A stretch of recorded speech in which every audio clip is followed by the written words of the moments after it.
Can Chris Olave and Trevor Penning do enough in 2022, their rookie season, to make the New Orleans Saints draft class a win right off the bat? We got all that and a little bit of lagniappe for you on today's episode of Locked On Saints. You are Locked On Saints, your daily New Orleans Saints podcast. Part of the Locked On Podcast Network, your team every day.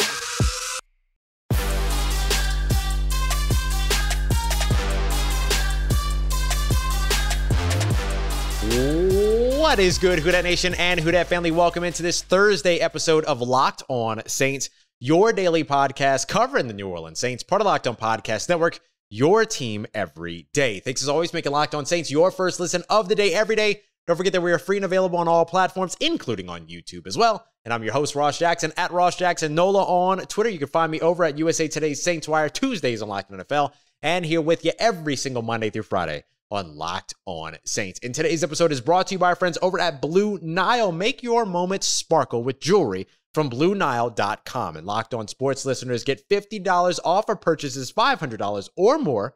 This is a podcast exclusive and it includes engagement. So use the promo code Locked On at checkout. On today's episode, Anthony Treash of Pro Football Focus is going to be joining us here on today's episode of Locked On Saints to talk about the New Orleans Saints 2022 draft class. We kick off with Trevor Penning and Chris Olave, what they need to do to make the New Orleans Saints draft class a win right off the bat. Alontae Taylor, could he surprise? And is Demarco Jackson a very, very good fit, or why Demarco Jackson is a very, very good fit for the New Orleans Saints? We're going to kick it off with Anthony talking about Chris Olave and Trevor Penning. Here is what his thoughts were. All right, Anthony, thank you so much for joining us on today's episode of Locked On Saints to help break down the New Orleans Saints draft class, what they might look like moving ahead through 2022, and what some of these guys need to do so that they seem like a successful draft class when we look back in 3 years. Let's start off with the two big names, Chris Olave, Trevor Penning. The Saints did a lot of work to get those two first-round picks. Does it feel like the laurels of this draft class kind of rest on these two guys? You know, even at the end of the day, like if Trevor Penning struggles next year, like I'm not going to take a victory lap. I'm never going to do that. Even especially at the offensive line position, because heck, it could be 3 to 4 years before he really starts to pan out, just because that's the nature of the position. It takes some time to develop. I mean, you look at someone like, Andrew Thomas, he was a, very high top 10 pick a few years ago. He struggled badly as a rookie, and now he's starting to be, step into his own, and he's being a very quality tackle in the NFL. Stood out last year, his second year there. So, I mean, it takes some time for these guys. Not all of them can be like Rashawn Slater and Penei Sewell, who, those guys look like seasoned vets out there last year. I mean, those are rare specimens. I think Trevor Penning, if he is going to develop, it's going to take some time. And so I think, like you said, it's going to be a 3-year, 4-year type of thing where we look back and see, did they get this right? I think that's probably the proper time there. But with Chris Olave, I would be surprised if they did not hit on that thing. Yeah, so it sounds like Trevor Penning maybe is a little bit more of the long development, wait and see how it all works out kind of deal, whereas you feel like Chris Olave could be more of an immediate impact player in this New Orleans Saints offense. I mean, I know you had one of your recent mock drafts, or one of the mock drafts right before the draft, you had the Saints going with Chris Olave, and I believe it was Desmond Ridder. So they kind of go, that same similar situation, 2 offensive picks in the first round. But now you've got Chris Olave, who you put in an opposite Michael Thomas. Since the draft, they add Jarvis Landry. You kind of talked a little bit about the fit there, but it feels like he would be able to have an immediate impact for this team with those players around him.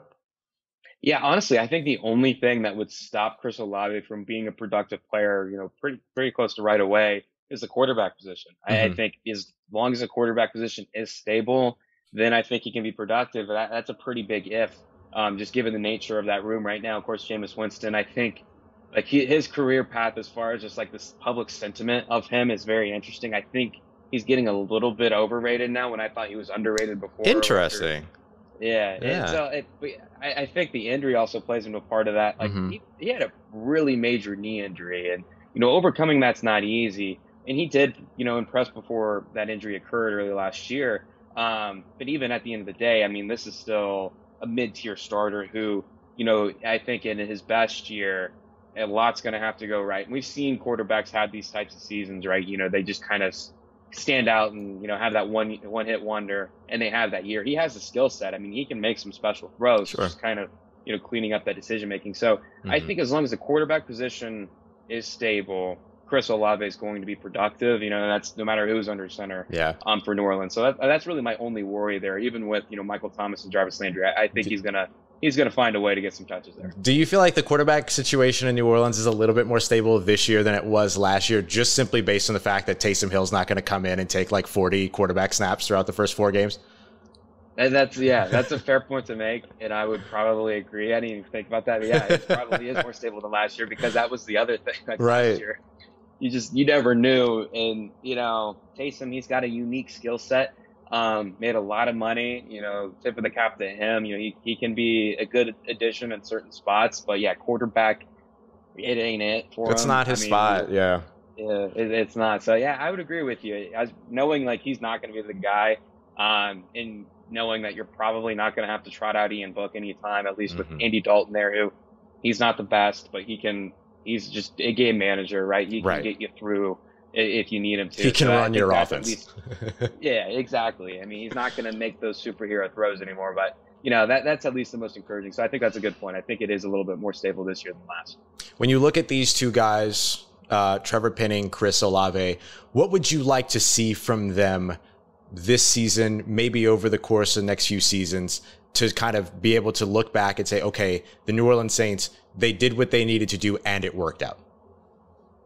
Yeah, I mean, speaking on Penning, I think I need to see some vast improvement in his pass sets. And then I know, just hearing from his trainers and, his, out of team coaches off the field, and they're pretty confident that he is cleaning up and that he is going to be a very good player. Like I said, at the Senior Bowl, I just didn't see that. I mean, I'm worried that he's just going to get pushed back into the quarterback's laps at times. I think he's very susceptible to getting bull rushed with how high he plays. I mean, he's a massive tackle. He just winning the leverage battle. Attacking with wide hands. I think he just has everything to clean up. From a technical perspective. So just a little bit of growth from him, I think, would do him wonders. And also just like the play style and bringing it back in a little bit, because he led the FCS in penalties a year ago. And, of course, even at the Senior Bowl, he had those moments where it's like, hey, man, let's take it easy. He's going to be the Saints' CJ Gardner-Johnson on offense. That's the way that I've looked at it for him. Yeah, that's a very good comp. Yeah, that's exactly what he's probably going to be. Just kind of reel it back a little bit. No, now you can't. I mean, you go play someone like, Shaq Barrett, you can't do what you did to the kid from Montana State, right, and just, throw him into the dirt. That ain't going to happen. That ain't going to fly. So, I'm going to be interested to see that. But I think just showing at least a little bit of technical growth in Trevor Penning's perspective, at least next year, I think that would give me a little bit more confidence saying, maybe here in a few years, he can be an established guy. He's probably never going to be Terron Armstead, who they had there when healthy, of course. But, maybe he could be a very good tackle. Eventually, he definitely has the athletic tools and physical tools to really get there. And with Olave, I just think he's a high floor player. I don't think he really needs to show me like anything like thinking, okay, he can be a little bit more than this. I think he's a high floor player. I think if he can, I just think I think he's just going to be a productive player right away. I think he can get open.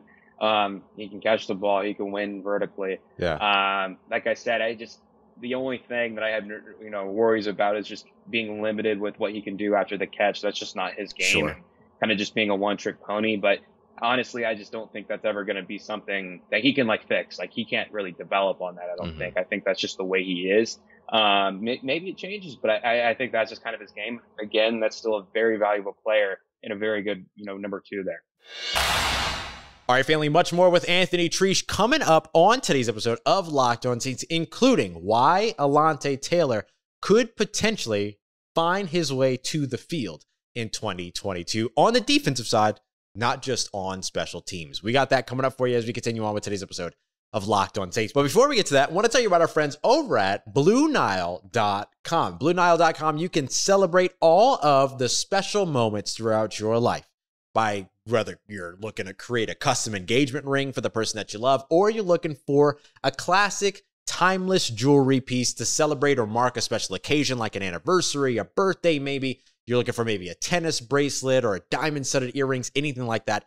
Across the entire spectrum, there's something that's going to fit your price range over at BlueNile.com at prices you're actually not going to find at traditional jewelers. So whether it's that you're ready to pop the question or And by the way, if you're ready to pop the question, I definitely recommend checking out the gallery collection. Really, really beautiful stuff there.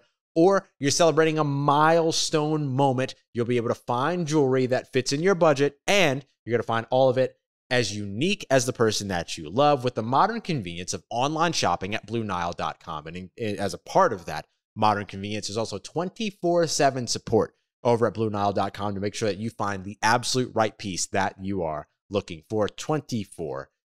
So make your moment sparkle with jewelry from BlueNile.com. Locked On Sports listeners, you're going to get $50 off of purchases $500 or more.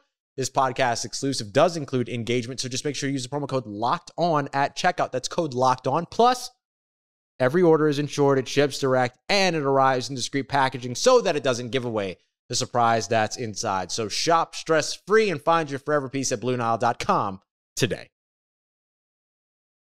All right, family, continuing on with today's episode of Locked On Saints. Could Alontae Taylor actually find his way to some defensive snaps in 2022? And what it is about his skill set that could potentially get him there. We discussed that with Anthony Treash here at Pro Football Focus here in just a second. But first, I want to thank you very much, as always, making Locked On Saints your first listen of the day every day. Don't forget to go and check out that Locked On listener survey as well. LockedOnPodcasts.com/survey. That way you can tell us what you like, what you don't like about the Locked On Podcast Network. And it also enters you, if you take that survey, into a chance to be one of 10 people to win a $100 Ticketmaster gift card. So let us know what you think about the Locked On Podcast Network, where we can improve, and where we're giving you exactly what you need at LockedOnPodcasts.com/survey. All right, Anthony Treash is here from Pro Football Focus. What he thinks about Alontae Taylor and how he could potentially hit the field his rookie season. Got that coming up for you here in just a sec. Anthony Treash, the lead college analyst over at Pro Football Focus at PFF_. Anthony, I know you guys are plugging away right now, getting that college guide ready for the upcoming college season. New Orleans Saints fans, I'm sure that they'll be checking it out. You absolutely should. Check out your Buckeyes. Check out your Tennessee Volunteers. You're ready for the season. You'll be fine after that. Speaking of Tennessee Volunteers, New Orleans Saints move up in, well, they stay put in the second round at pick 49. Jaquan Brisker goes one pick ahead to the Chicago Bears, which is who I was kind of hoping would fall to New Orleans, but I feel like they're good at the safety spot after the draft. They figured it out with Tyrann Mathieu and all that. But they were able to bring in Alontae Taylor, the cornerback from Tennessee. He has been described as public enemy number one in one-on-ones. What is sort of the prototype that is going to succeed in the NFL when it comes to these rookie corners transitioning to the pros? And does Alontae Taylor fall into that category? Yeah, I mean, I think that's probably, so at corner, I think offensive line is probably one that has like the longest development. Mm-hmm. I think at corner, you see I would say the worst play right away, Mm-hmm. right? You know, as rookies, Right. Those are the players that are going to struggle. I mean, they're going to get eaten alive, even the top of the class. That's just going to happen. It's pretty rare to see, a cornerback just really kind of, be put together out there and not look like a rookie. I mean, most of the time you're going to get fried out there. Yeah. But maybe in year two, you make that big jump, like AJ Terrell, for example. Yeah. I mean, he almost allowed 1,000 yards as a rookie. He was objectively not good. Last year, he was one of the best cornerbacks in the NFL. He should have been a first team All Pro. And now I think he's an elite talent. I mean, you can have that pretty steep jump there. So, I mean, looking at this corner class, I think you could probably say a couple or maybe three have the chance to look and hold their own out there. I think Patrick Surtain last year for Denver, he wasn't anywhere near his ceiling, and I think his ceiling's elite and special. Mm-hmm. But he at least he looked decent. Like, he looks good enough. You're Right. like, okay, this kid's going to be something good eventually. I think Stingley, Sauce, Trent McDuffie's role is going to be interesting. I think he's going to be moved around, but I think so. Those guys are probably going to be ones where they won't be elite right away, but you're going to be like, okay, I see it, and I think they will be year 2, year 3 with Alontae Taylor. I think just compared to like the PFF draft board, it was a pretty steep reach, and I think with him, if he does kind of pan out and becomes like a quality corner at the NFL level, I think it's going to be a multiple year type of thing, just given the way he is right now. I mean, he's fast and physical. There's no doubt about that. I mean, he has that mindset, but just the instincts aren't quite there. They're not really developed. And I think that's kind of the biggest piece of the puzzle. I think that's the most important aspect of the corner position. Just the playmaking ability that comes with that. And, even, the change of direction isn't, as crisp as you'd want. I think those are just kind of concerns, Granted, I think he did take a pretty big step forward this past year at Tennessee. I mean, he was consistently inconsistent his first few years before that. You can deal with that, right? Yeah, for sure. And then this past year, I thought he was a very good corner for Tennessee, but projecting in the NFL, I think he's still got some stuff to work on. And like I said, just developing on those instincts. And I think coaching is going to be a big aspect to that. And for sure, situation matters for players like Alontae. So I think he's probably going to be a multiple year type of thing. But we'll see. Hopefully he proves me wrong. Maybe he can be in that rare bunch that makes, a solid impact right away. That big leap that maybe no one expects. That's kind of sometimes what ends up making a successful draft class, right? The guys that you don't expect to make that big impact, making that big impact. You look back to Alvin Kamara, for instance, who was a guy that a lot of Saints fans were actually disappointed that the Saints had drafted at that time because they felt like the running back room was good. Then, he pushed Adrian Peterson, a Hall of Famer, right out of the city. So, you never know how it's all going to work out. You look at the New Orleans Saints secondary right now, it feels like it's the strength of their team, the strength of their defense. They lost Marcus Williams. Malcolm Jenkins retired, but they get Marcus May early on in free agency. They bring Tyrann Mathieu. The Honey Badger comes back home to New Orleans. You have Paulson Adebo, who had a really nice rookie season last year. Of course, Marshon Lattimore, CJ Gardner-Johnson, who we mentioned earlier. What's the outlook on the New Orleans Saints secondary, and where does a guy like Alontae Taylor potentially fit in? Because it's a little bit of a crowded room ahead of him right now. Yeah, I think their secondary, I think it's a pretty boom or bust type of group. Like if we fast forward through 2022, you saw the future and you said the Saints finished number one. From a coverage perspective, they were the best. I wouldn't be completely shocked. Yeah. If you said, maybe they're in the 20s. I wouldn't be that shocked either, just given the nature of the group. I think Marcus May, at his best, is one of the best safeties in the NFL. But, coming off that Achilles injury, right, just kind of the injury bug in general, that's just something I'm a little bit concerned about. Even when he was on the field too, they tried to change his role in that defense, playing up close to the line of scrimmage. Really not his game. Tyrann Mathieu just kind of getting adjusted from the move. I think he's still going to be a good player, but that's just still something you always want to monitor. With Marshon Lattimore and Chauncey Gardner-Johnson, I'm not worried at all. I mean, Marshon Lattimore, he's an elite cornerback, one of the best outside corners. I did the outside corner rankings and slot cornerback rankings over at PFF.com. Both of these guys, Lattimore top 10 outside corner, Gardner-Johnson, to no surprise, top 10 slot corner. I mean, those guys are some of the best at the position. Paulson Adebo, that's the other one where it's just kind of the boomer bust nature of it. We'll see if he can build off of what he did last year. So, if everything goes well, this can be a very, very special group. It's just like, I could see a scenario where things go a little bit south just because of the couple of uncertainties. And I think that would then open up the door for Alontae to kind of get in there. And so I think there's opportunity for him to make an impact. I wouldn't say it's kind of like, they're in a very good position compared to like most of the NFL, right? Sure. Most of the NFL doesn't have even Chauncey Gardner-Johnson. Right. They would kill for most of these guys that they have in their secondary. So they're in a good spot. Coverage ability or coverage output, and just in general, is pretty just volatile in nature, right? Year to year, you're going to see some fluctuation there. That's just the nature of the position, just based off what we've seen, in some of our studies. And so that's something you kind of have to bake into there as well. It's kind of like, I think like the biggest thing, just like communicating with fans, a lot of fan bases think, okay, we got better here when we were good here last year. We're going to keep being good there where we were last year, still keep better. It's like, there's no guarantee that you're still going to be as good as you were last year in that position, even if you kept the same guys. And when you look at the coverage units, that's where it's really like, you can't really, even though you were a good group last year, to think that's going to happen. And when you have those new bodies in there, that coming in, that's when it kind of is like, okay, that's when you get the boom or bust, right? So I think this could be a special group, but I wouldn't be completely shocked if they slipped and underwhelmed a little bit.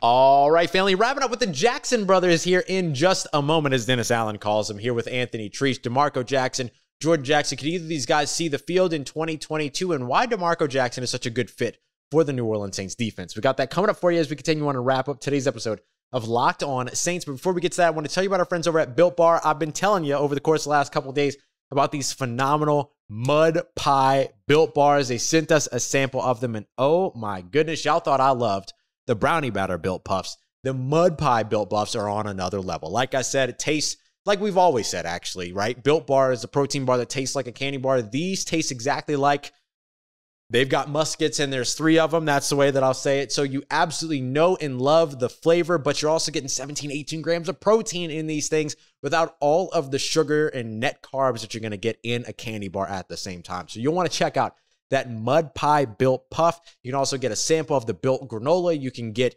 a sample box of the standard Built Bars as well. That includes like mint brownie, peanut butter brownie, all the classic favorites like salted caramel, cookies and cream, whole bunch that you can check out over at built.com. Just make sure you use the promo code LOCKED15, LOCKED15, so you can get 15% off at built.com. Once again, that is 15% off with the promo code LOCKED15 at built.com. Let's get it, Who Dat Nation. Wrapping up today's episode of Locked On Saints with Anthony Treash, our guest from Pro Football Focus. He tells us why he thought Akeem Davis-Gaither, a former App State linebacker, was such a good fit with the New Orleans Saints, and why Demarco Jackson checks the same boxes. Got that and more coming up with Anthony Treash right now. All right, everybody, wrapping up our draft breakdown here with Anthony Treash at PFF_Anthony, lead college analyst over at Pro Football Focus. Anthony, want to wrap up with the Jackson brothers. No relation. But they want to wrap up here with, or they wrapped up the draft, the New Orleans Saints did, with Appalachian State linebacker Demarco Jackson, Air Force Academy defensive tackle Jordan Jackson. I want to start off with Demarco Jackson, because you actually, a couple of years ago, talked about his teammate, Akeem Davis-Gaither, as being a great fit for the New Orleans Saints. How do you feel like the fit for Demarco Jackson compares? Yeah, I think this is a good fit for him too. I think just looking at the Saints off-ball linebacker room right now, I think he's in a pretty good position, right? I mean, you have some Demario in there who's one of the best in the NFL, right? And you have that veteran presence that knows, even though he is getting older, and I think that's something to monitor and a little bit of a concern moving forward. Just having that veteran presence there of one of the best at the position is helpful to anybody. And I think if you ask any rookie that's kind of been in that type of scenario, they'll say the same thing, that that veteran leadership, he's been there, he's done that, he's experienced the lows at the beginning and then climbed the highs when he changed teams. That I think that's very valuable there. And, he's not going to be asked to, step into a marquee role right away. Right. And I think with his skill set, the Saints can use to him. I think they should, very much emphasize his blitzing ability. That's what App State did this past year, and he had a lot of success with it. I mean, he was up there. I don't have the numbers in front of me, but I know he was up there in off-ball linebacker pressures, from a blitz perspective, and he really kind of rounded himself out to be an all-around player, right? He wasn't a one-trick pony. He was good in all facets. You look at his production, one of the most productive players at position, just kind of stable in every single facet. So that's very encouraging. It's just kind of, making that jump. He is older, is there going to be a learning curve? Can, his profile kind of fit the NFL needs for the linebacker position?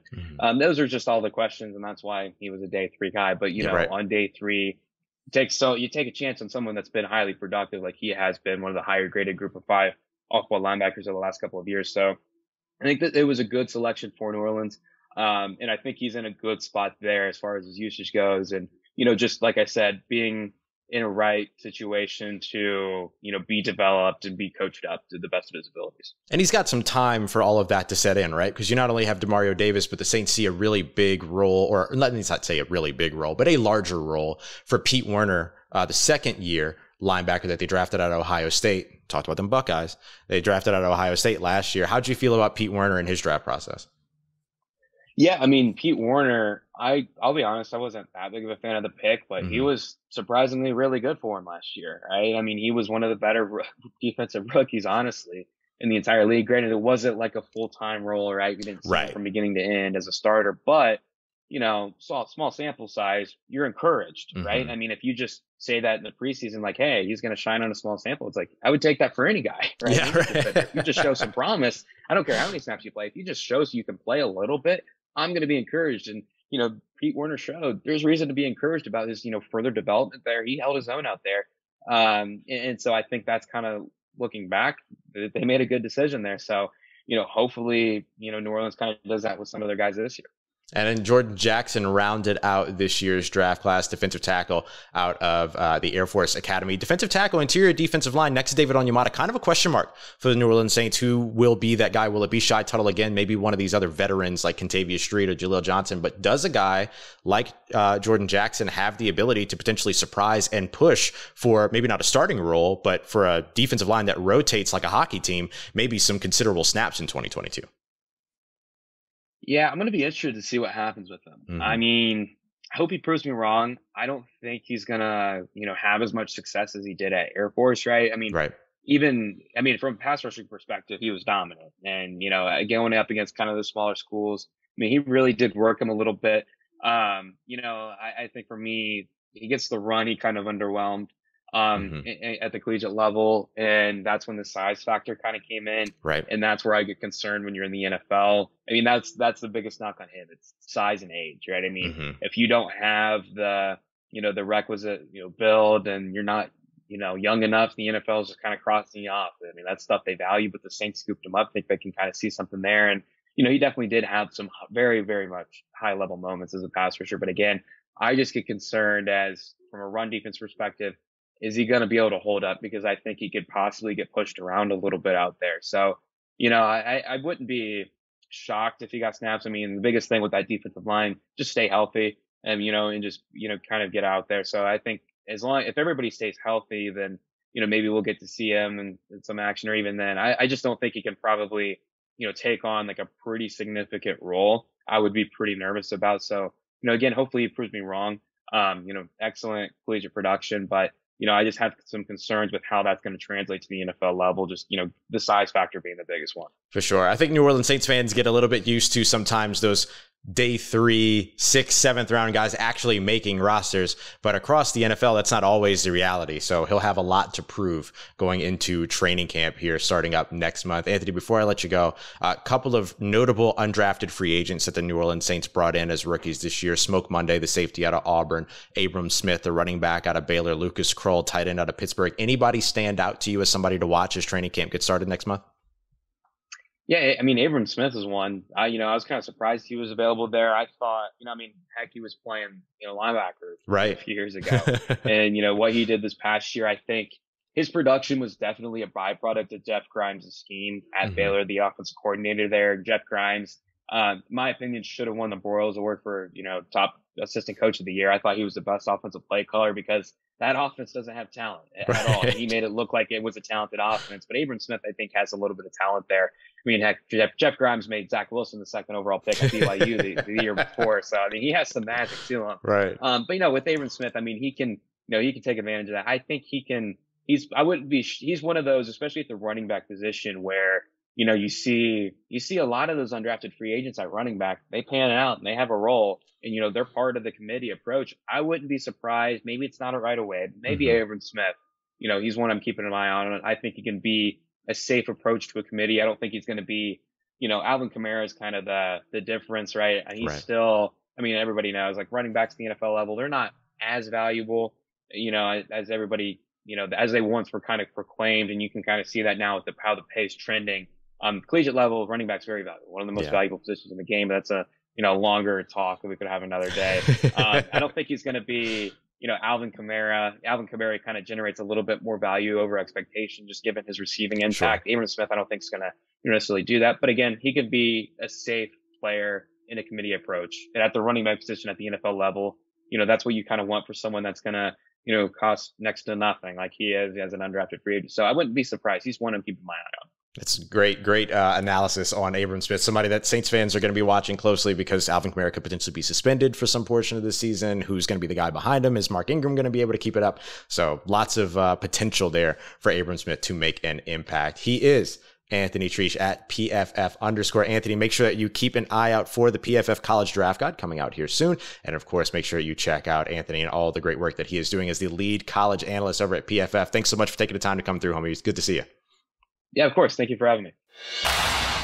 All right, y'all. Once again, that is lead college analyst over at Pro Football Focus, Anthony Treash. You can follow him on Twitter at PFF_Anthony. Yeah, he believed that maybe Jameis was being a little bit overrated, but I think we know the real deal across when it comes to Jameis Winston and the New Orleans Saints. There's a lot of faith in him and rightfully so, especially with the weapons that are all around him. Now, we're going to get a little bit more insight from the national perspective, but we're going to stick with the folks here at the Locked On Podcast Network. I want to show you everything that we have to offer from our national analyst, Brian Peacock from the Peacock and Williamson NFL Show, from our fantasy analyst, Vinny Iyer over at Locked On Fantasy Football, and of course, our draft expert, Eric Crocker, former NFL player, who's going to tell you exactly what it is that makes him really, really like Alontae Taylor and compare him to Chicago Bears' Jalen Johnson. Not a bad comparison to have as a rookie coming into the NFL. We got all that coming up for you and more in tomorrow's episode of Locked On Saints, so make sure you tune in once again, and I appreciate you as always for making Locked On Saints your first listen of the day every day. Don't forget that we are free and available wherever you get your podcasts, and so is the Locked On NFL podcast, which you can get wherever you're listening to this podcast right now as well, and get all of the news from around the league in less than 30 minutes. I appreciate you as always for making me a part of your day. I'll see you tomorrow, but for everything you need in between these episodes, make sure you follow along on Twitter at Ross Jackson, NOLA. Hit me up. Let me know how the family's doing. Let me know how you're living. Let me know how you're momming them. To trust you, that nation, I'll holla at you.